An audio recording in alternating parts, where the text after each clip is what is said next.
A real particle's identity was beamed 1,400 kilometers up to a satellite, and nothing physical made the trip.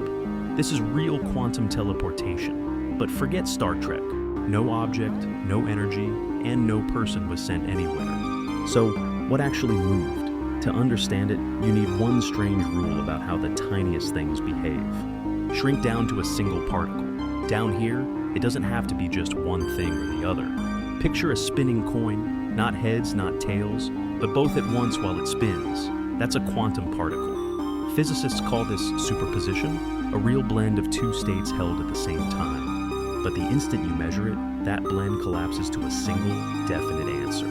That's the catch. You can't read a quantum state and copy it. Looking changes it forever. This single rule, no copying, no peeking, is exactly what makes quantum information so hard to move. So, how do you move something you're not even allowed to look at? You need a second trick. Fire a laser through a special crystal, and one photon splits into two, born deeply connected. These two are now entangled. Measure one, and its partner instantly shows a matching result across any distance. Think of two magic dice. Roll one here, roll one across the world. They always land on linked numbers. But you can't text faster than light with this. On its own, each result looks completely random. Einstein hated it. He called it spooky action at a distance and bet it couldn't possibly be real. He lost. The 2022 Nobel Prize honored the physicists who proved entanglement is absolutely real. Now teleportation can finally happen. You share one entangled particle with a friend far away and keep its twin. Then a mystery particle arrives, its quantum state unknown, and you need to send that state across. You can't read it without wrecking it, so instead, you let it collide with your half of the pair. You measure them together. In that instant, the mystery particle's original state is scrambled and destroyed. It has to be. Quantum rules forbid a perfect copy, so the original always dies in the process. It's like a fax that shreds the page as it scans. You get the document elsewhere, but never two. Your measurement spits out a tiny result, just two ordinary bits like two flips of a coin. But here's the twist that saves physics. Your friend's particle is now just noise, useless on its own. To fix it, you must phone them, over a normal channel, no faster than the speed of light. You tell them which simple twist to apply, and they make one quick adjustment to their particle.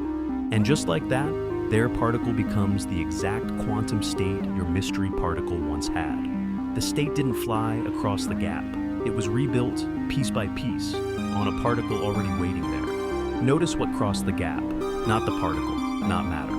Only 2 bits of plain information. That phone call is the speed limit. Without it, nothing happens. So teleportation can never outrun light. Think of it as sending a recipe, not the cake. The far end rebuilds the dish from ingredients already there.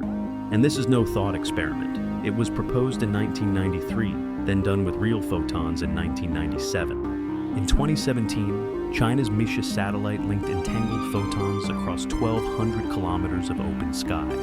Then they teleported quantum states up to that satellite, information riding to space with no object aboard. It isn't only light. Labs have teleported the states of trapped atoms too, not just single photons.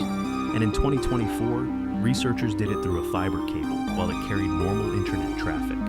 That's the real prize, a quantum internet, moving fragile quantum information without ever shipping the particle that holds it. Picture quantum computers worldwide, linked together, sharing states they could never safely send any other way. A network like that could be nearly unhackable, secrets guarded by the unbreakable laws of physics itself. Governments and banks are already racing to build it, the next foundation of the internet age. So, no, we can't beam people across the galaxy. The truth is quieter, and somehow far stranger.